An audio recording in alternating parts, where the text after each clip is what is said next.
आता संजय शिरसाटांचे कारनामे बघा. संजय शिरसाट यांना 15 डिसेंबर 2024 रोजी मंत्री म्हणून शपथ घेतली. आता शपथ घेतल्यानंतर मंत्री असूनही त्यांनी सिडकोचा कारभार हा सोडला नव्हता. तो सातत्याने ते सर्व कारभार बघत होते.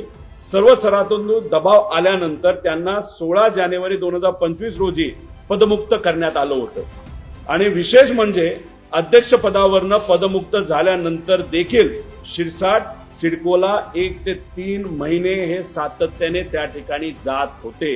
मग जे काय कारनामे तुम्ही केले तुमच्या सह्याच्या माध्यमातून पैशाची रिकव्हरी करण्यासाठी तुम्ही तिथं जात होता का हे जे काही जमीन तुम्ही गरिबाची एका बिवलकर परिवाराला हस्तांतरित केली त्यात काय अडचणी येत आहेत नाही येतात बिवलकर परिवाराला हे तुम्ही समजून घेत होता का आणि त्यांना तिथं मदत सातत्याने करत होता का?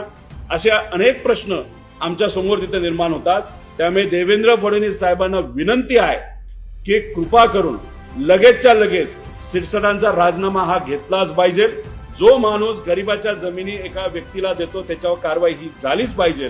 म्हणूनच अनेक लोकांना कोडं पडलं होतं की छत्रपती संभाजीनगरमध्ये वीटचं जे हॉटेल आहे ज्याची किंमत असं म्हणलं जातं 100 ते 100 कोटीच्या आसपास आहे ते हॉटेल शिरसाटांचे जवळचे लोक कदाचित नातेवाईक नाही तर